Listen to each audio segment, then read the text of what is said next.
Hey everybody, welcome to COPI Cafe, episode number 42. You're here with Rob Gregg and Josh Jones, and we're just glad to share more about our project and what we're working on. So thanks for watching. As always, we really appreciate you guys, our community. That's what this is all about. We want to keep you informed about what we're working on in our game and how things are going, and just it's about transparency. So thanks for watching. Rob, what are you drinking today? Well, after episode 41, COPI Cafe, the rocket science episode, did you read the comments? Thanks for everybody who leaves comments on our videos. I read some of them, yeah. Really, really good. I have, where are we? Calypso, Island Way Lemonade. Do you remember Island Wave? It was one of the theme tracks to Outrun. No, I don't. Just thought I'd throw that one in for a bit of nostalgia. Yes. Okay, good stuff. Well, Always let's Island see if you Breeze. can identify what I'm drinking. Banana. No, they're minions. Looks like water. It's just a water. Aqua. It's water in a Minions cup. So if I can't change my beverage up for COPI Cafe, maybe I'll just change the cup. Okay, let's go ahead and get right into it. We've got a team update. So one of the things that occurred on our weekly team meeting this week, we all kind of do show and tell when there's something significant that occurred.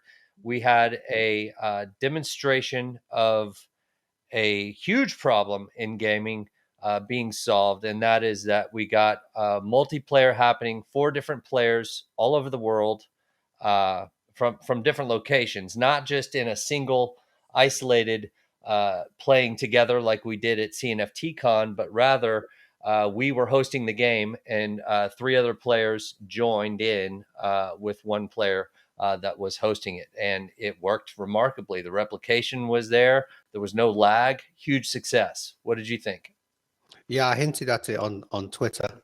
Yeah. I had the flags on it.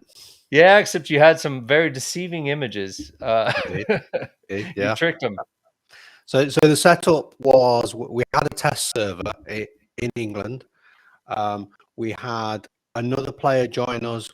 Well, actually on the same machine, as well as serving, it was also hosting England. We then had another player in Ireland, one of our devs in Ireland, another dev in Sweden, and another dev in Thailand. So quite across the world, and they were all played together in that new build. I don't know if people saw that or played the game at CNFTCon, but as soon as you crashed, it was basically game over because the crashing mechanics were not there. So there's been a huge overhaul of the collision mechanics. The vehicles going backwards and forwards were really smooth. There was no lag. It was on a test track, but all that now is getting ready to move all that infrastructure and those servers and now put them on another server hosting service. In the cloud. Yeah. And then we can get the full team, which is obviously includes America, Denmark, Morocco. We will try and get as many as our team members in a game as possible. Now, Jim did say he could get up to, I'm not going to put a number in there of players because it was a bit shocking, but I'd be quite happy when I saw 4 players in there, but we'll probably get about 20 while we're doing testing with it. Yeah, we have to see what the frames per second are, what the performance is like. We can test it, figure out what's the optimal number when, so there's a lot of testing that still needs to happen. But this was a huge milestone, huge success. And so amazing. Now, as we scale this out or as we move forward towards the racing game launch, ideally we get onto the new hosting service. We set up the matchmaking and things like that, which we might use Epic Online Services for. But whatever we end up using, if we do our own custom, fine. But that's the next step there, so that we can set up custom races and things of that nature. So I was incredibly pumped. Yeah, the controls looked so responsive. I mean, they were stopping on a dime. They were kind of making them dances. We're getting about 100 frames per second. But bear in mind, this was a test track. Yeah. So it wasn't the full high quality that we've seen of Toledo Valley. Um, However, it was still pretty good at 100. It was quite high resolution. It was on 4K. Yeah. But also Jim was losing probably about 50 frames per second because he was also serving on the same machine he was playing on with the 4 players streaming in, and he was also streaming that entire process to us in Discord. Yeah. So, we Yeah. We saw don't. finishing times, lap times, total time. Yeah, it was just a great thing to see. Yeah, really, really great. It was. There's a lot of variables in play here. There's the size of the art. There's the distance of there's all sorts of things. Yeah, But to have the replication of that data, where going yeah, back to each individual and from each individual is enormous. So huge success there. Very pumped. Next topic. I wanted to bring up with the racing game coming out. What does this really look like for us? What does it mean? Uh, and many of we've taken the approach of developing the highest quality. We're targeting AAA quality game, not just, hey, how do we achieve a differentiated product within the crypto space, but really like competing and bringing in the traditional gaming market as a whole. And so for us, that's meant we've got to have paramount quality in yep, everything that we do. And when we release this racing game, that's what we're striving for, is to wow everyone with what we've accomplished and really demonstrate a very high quality game, so that potentially what we have is traditional game influencers coming over, and commenting on what we're doing. So the reality is currently, and we kind of want to prep you guys a little bit here. Our community, which is primarily a crypto based community, because that's our market currently. Um, you guys need to be aware of the perception of of crypto on traditional gamers side of things. yep, It's very possible that we release a AAA quality game, and the traditional influencers pick up on this and they call us a scam because it's related to crypto or NFTs, because the general yeah, perception from traditional gamers is that. So we might get a ton of FUD from traditional gamers. I hope we don't. I hope that it's just like, wow, this is the first Unreal Engine 5 game that's yep. come out and it's from a crypto game studio. That would be an incredibly powerful uh, story that they could tell and approach. And I hope that it is that. I hope that whoever picks up on what we're doing first in the traditional space really sees that we're about building something remarkable, and they can have an objective eye towards the crypto, because there's been a bad story that's been painted in traditional gaming, because there's crypto's a threat to traditional gaming in some ways. I think. I think you're right. We're trailblazers. People have a perception of crypto and Web3 gaming at the moment, and they've never seen a game like ours, but they do have experience maybe of either the resisting the change in gaming only purely because they don't understand, and that'll be up to us to educate them on the benefits of owning your own assets.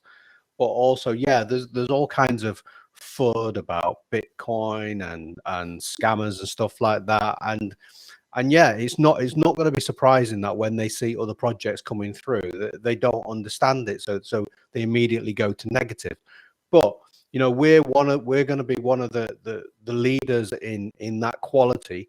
Um, and unfortunately, we're just going to have to show them that, yeah, crypto projects can be genuine. Have a look at our product, look at how it's built, look at the community that we've built, and I think the community will help us in fighting some of that FUD as well. For sure. Um, and they will be playing it and they will be streaming it. I had a question the other day.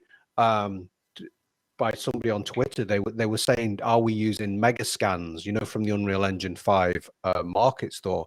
And said, No, we're not. We write all our artists build all our assets in house, and that is one of the, I suppose, one of the best ways that we can say this is the quality that we're producing. We're building all our own assets. In a few years from now, when you see games that all kind of look the same and people are using marketplace assets and stuff like that, we will be standing out from those. But at the moment, it's early days, and somebody has to break down those doors. So we're taking on that mantle, and we'll be flying the flag for crypto AAA projects. Yeah, 100%, completely agree.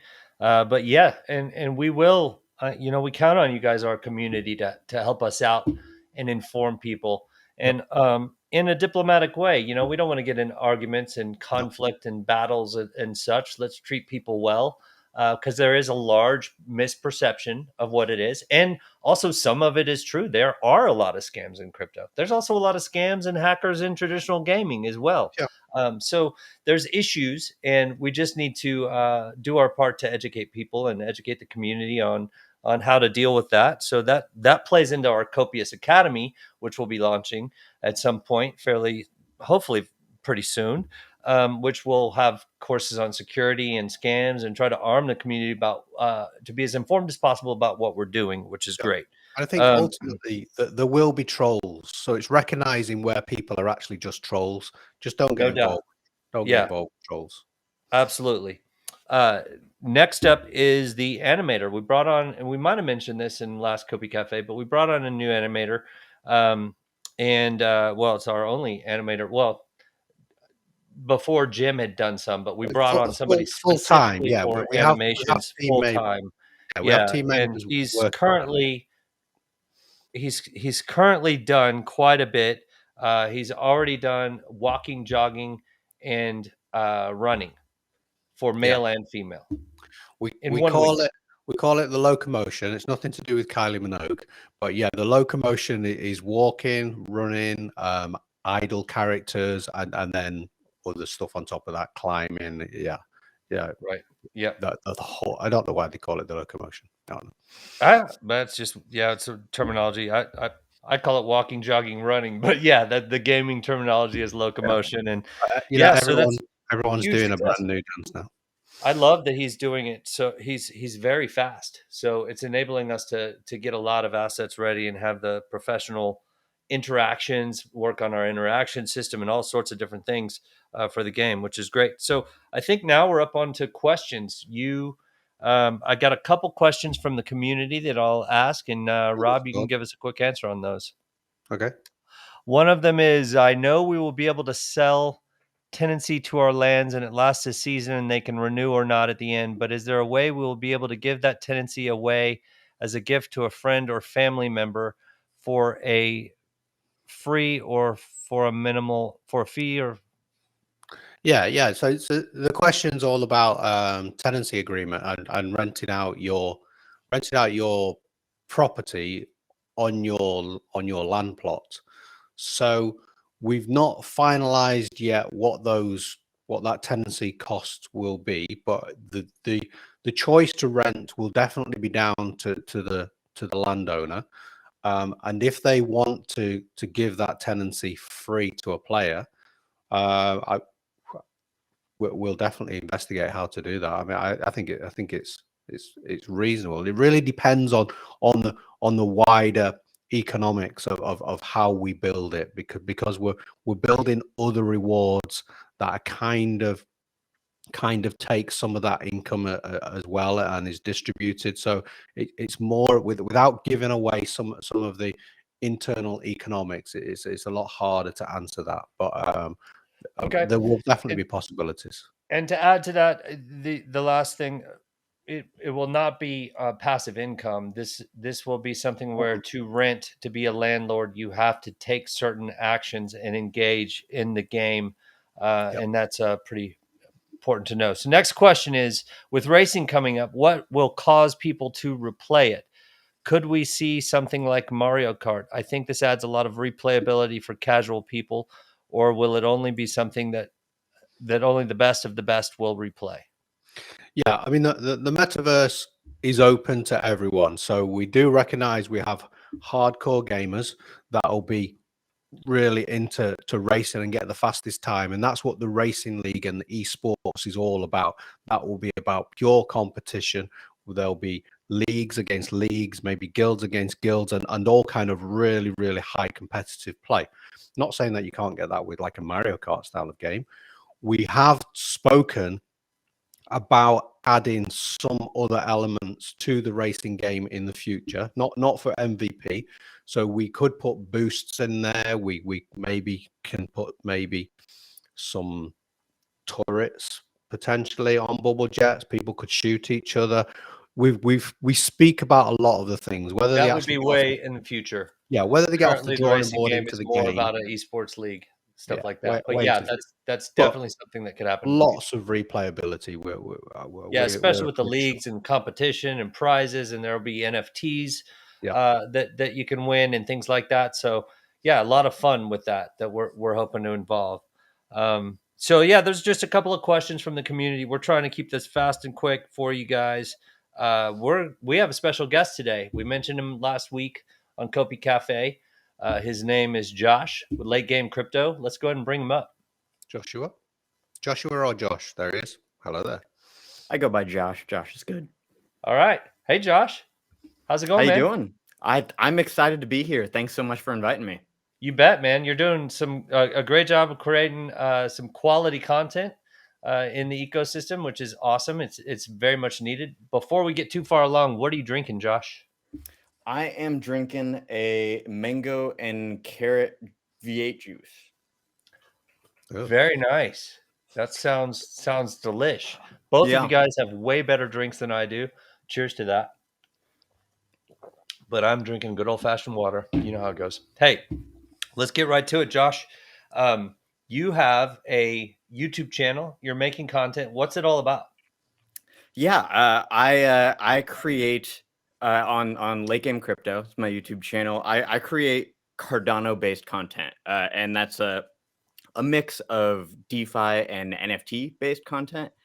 Basically, whatever I'm interested in, but I try to create stuff that's a little bit contrarian, that's a little bit rooted in like Web3 decentralization philosophy. And I try to give the community something that they're not getting somewhere else. Very cool. I love Yeah. it. Yeah. One of the reasons we got you up on this show was based upon a video that Rob and I saw that you did last week, or maybe it was 2 weeks ago, but we talked about it last week, and it was about empowering creatives and art. I thought that was an excellent video. What inspired it? Well, my obsession with Cornucopias has been the, I think, economic buildup and structure that you guys have approached with it, and everything that you guys are putting into it. It's not based on creating the strongest investment opportunity. It's not based on creating the coolest PFP project. It's based on creating opportunity for people, and I am obsessed with that. That's what I love to cover on my channel. That's what I love to encourage people to look for. Opportunity for people is what a healthy economy and business is all about. So that's what inspired that is seeing what you guys are doing to connect with the community, to create a genuine environment, and provide things for your community to do things with. Yeah, well, that to me sounds like a great opportunity to have us on your show and talk about some of what we're going to be doing with custom domes at some point. We could really get into some of that, but there's so many ways. I mean, it's been our fundamental philosophy all along. The ethos of crypto is very much about community and empowering community, and we want to empower the community to create and to start a business, to do X, Y, and Z, all sorts of things. And so that's been cultivated in our Discord from early on, and we have tons of ideas how we'll gradually empower them more and more and more, which is a lot of fun. Yeah, I think we spoke before about wanting to break the mold. So everything you say was true, but at the same time, you know, this is why our graphics look the way they do. We don't look like other crypto games, in my opinion, and that's, you know, that's kind of on. But we're trying to raise the bar in so many different areas. You know, we have the COPI wiki. We do this COPI Cafe every week. We have our AAA graphics. We try and share some of our thoughts that we're putting into the game, like the Maslow's pyramid and the wheel of life, and some of Maslow's these other, hierarchy of needs. Yeah. yeah, and the, you know, lots of other things as well. Well, in the future, we'll be introducing decentralized nodes. So we're thinking of how to bridge the gap between traditional, but also helping traditional games move into Web3 and the metaverse, which has to, you know, accomplish so many things from casual gamers all the way up to entrepreneurs like yourself. Yeah, yeah, no, I am wildly impressed by everything. I think it's not just new for Web3 games, for crypto games. It's new on so many different levels for the industry of gaming. It's one of my biggest obsessions. I've seen how crypto projects work on the inside. I'm an ambassador for a number of different projects, Meld and Jira Wallet, both of which you guys are partnered with. And I've seen how they work on the inside of it, and the stuff that they think about, and the collaborative effort. And yeah, it's Cornucopias is doing something that is that and more. It's I've never seen anything like it.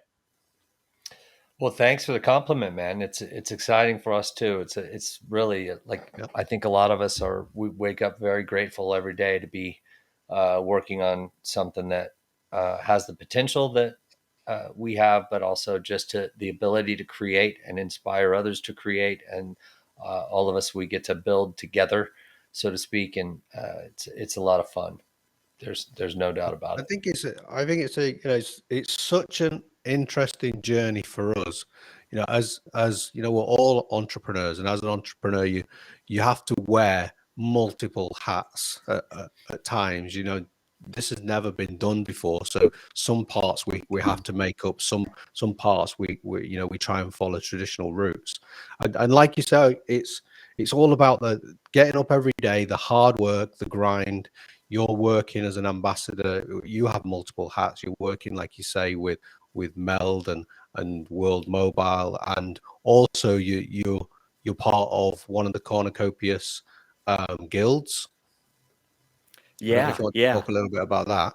Absolutely. No, that's kind of a funny situation, because I sort of I stumbled into it purely because of my obsession with cornucopias, and I've worked my way up, and now I'm a part of their leadership team, and seeing how they operate, the Knights Guild, the things that they do on the inside of that is so comparable to what other crypto projects are doing, and they're trying to create opportunity. They're trying to uh, build things. They're getting ready to launch a new NFT sale so that they can advance their positions in Cornucopias, and uh, acquire more land assets so that they can give back to their guild members, to the people that are just a part of what's being built there within Cornucopias. Yeah, and I think that's what's brilliant about it is Cornucopias. I've said this a couple times before.